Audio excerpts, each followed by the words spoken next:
Donald Trump alikataa jawabu la Iran kwa pendekezo la amani la Marekani. Emmanuel Macron awasili Kenya kuelekea mkutano wa kilele. Na kocha wa kike aifunzaye timu ya wanaume ya Union Berlin kwenye Bundesliga aandika historia zaidi.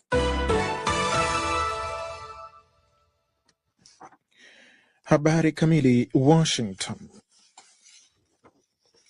Rais wa Marekani Donald Trump amelikataa jawabu la Iran kwa pendekezo la Marekani la mazungumzo ya kusitisha vita, akisema halikubaliki kamwe. Trump amesema haya kupitia ujumbe alioandika kwenye mtandao wake wa kijamii wa Truth Social bila kutoa maelezo zaidi. Vyombo vya habari nchini Iran vimeripoti kuwa jawabu la Iran lilikuwa limejikita katika vita hivyo kusitishwa kila sehemu, hasa Lebanon, na pia katika usalama wa meli kupita mlango bahari wa Hormuz. Iran imetoa jawabu hilo, lakini ikaonya kuwa haitochelea kulipiza mashambulizi yoyote mapya ya Marekani au kukubalia meli zaidi za kigeni za kivita katika mlango bahari wa Hormuz. Licha ya makubaliano ya kusitishwa mapigano yaliyodumu kwa mwezi mmoja na saa 48 za utulivu wa kadri, nchi kadhaa za Ghuba jana Jumapili ziliripoti mashambulizi ya droni, jambo linaloonyesha kitisho ambacho bado kinalikabili eneo hilo.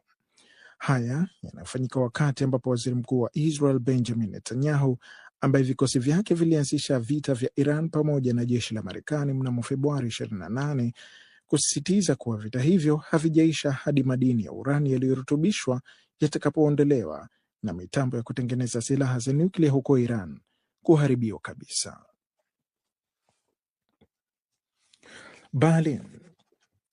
Wataalamu wa sera za kigeni wa Ujerumani kutoka chama cha kansela wa zamani wa Ujerumani Gerhard Schroeder wanataka pendekezo la rais wa Urusi Vladimir Putin la kutaka kansela huyo wa zamani awe mpatanishi katika vita na Ukraine litazamwe kwa makini.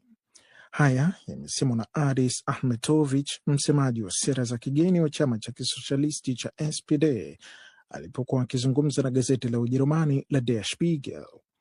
Chama hicho kinasema kwamba Ulaya imetengwa katika kuamua mustakabali wa Ukraine ambao umeachiwa Marekani na Urusi pekee. Afisi ya Schroeder mwenye umri wa miaka 82 haijatoa tamko kuhusiana na pendekezo hilo la Putin, aliyedai kuwa mpatanishi wa Ulaya huenda akawa na dhima kubwa.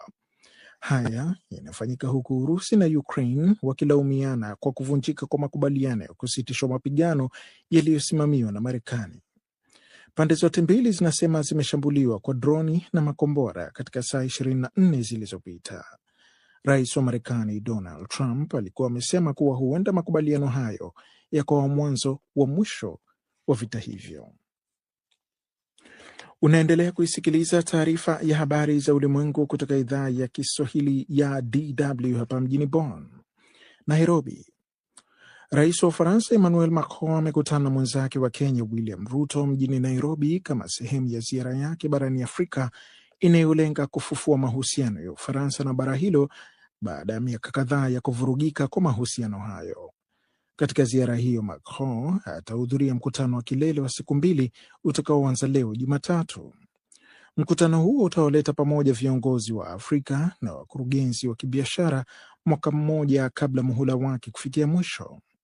Afisi ya Macron imesema mkutano huo wa kilele utajikita katika ustawi wa kiuchumi na uwekezaji miongoni mwa masuala mengine. Macron amewasili Kenya kutoka Misri na katika ziara hiyo anatarajiwa pia kuelekea Ethiopia. Tehran.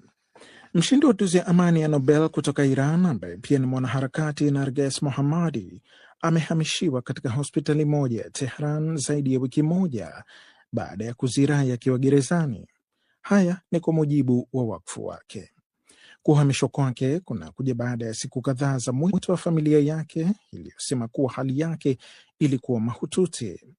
Wakfu wake umesema kifungo chake kimesimamishwa kwa dhamana, ingawa haijajulikana kifungo hicho kimesimamishwa kwa muda gani. Mohammadi alikuwa amefungwa gereza la Zanjan tangu Disemba na alipoteza fahamu mara 2 na akahamishiwa hospitali ya eneo hilo mnamo Mei Mosi. Na hatimaye Berlin. Marie-Louise Eta alikuwa kocha wa kwanza wa kike kushinda mechi katika mojawapo ya ligi 5 kuu za kandanda Ulaya. Hii ni baada ya timu yake ya Union Berlin kuilaza Mainz 3-1 katika mechi ya ligi kuu ya kandanda ya Ujerumani Bundesliga hapo jana. Baada ya mechi, Eta alijumuika na wachezaji wa timu hiyo kwa kusherehekea ushindi huo wa timu yake uliokuja katika mechi yake ya 4 kama kocha wa muda. Na huo ndio mwisho wa taarifa ya habari za ulimwengu. DW, mtu na mazingira. Kutokana na mabadiliko ya tabia nchi yanayosababishwa na shughuli za kibinadamu, wakulima nchini Tanzania wanakabiliwa na mabadiliko ya majira ya mvua yanayopelekea changamoto kwenye shughuli za kilimo na wakati mwingine kukosa kabisa mavuno, jambo linalorudisha nyuma uchumi wa familia na jamii kwa ujumla. Kwa sababu hiyo, shirika la Smart Farmer nchini Tanzania wamekuja na programu maalum ya kuwafundisha wakulima mbinu mahususi kuhusu kilimo mseto cha misitu ili kukabiliana na mabadiliko ya hali ya hewa. Kwa hivyo tumekuja kwenye mradi huu ili kuweza kuwa na mbinu endelevu za kilimo pamoja na kilimo msitu ili ziweze kusaidia. Kwa msimu wa mvua ukianza, tumeshaandaa shamba kwa ajili ya kupanda miti. Tunaruhusu sasa kwenye kulima mazao kama mahindi, maharage anapanda. Lakini wakati huo tunakuja tunapanda miti. Leo makala ya mtu na mazingira ya DW Kiswahili inaangazia programu hiyo ya kilimo mseto cha misitu katika kukabiliana na athari za mabadiliko ya tabia nchi kwa wakulima. Mimi ni Alex Mchomvu, mwandaji na msimuliaji wako. Tafadhali makinika nami.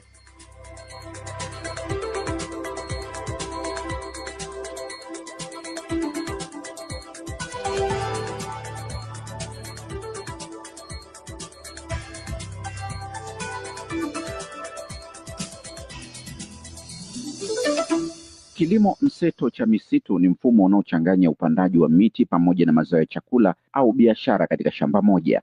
Mfumo huo husaidia kuhifadhi unyevu wa udongo, kuboresha rutuba na kupunguza athari za ukame. Kutokana na mabadiliko ya tabia nchi yanayosababishwa kwa kiasi kikubwa na shughuli za kibinadamu, wanakutana na changamoto kubwa ya mabadiliko yasiyotabirika ya msimu wa mvua. Mara nyingi mvua hunyesha kwa kuchelewa kidogo au kwa vipindi visivyoeleweka, hali inayosababisha upungufu wa mavuno. Athari hizi haziishi shambani peke yake, bali huathiri pia uchumi wa familia na jamii kwa ujumla.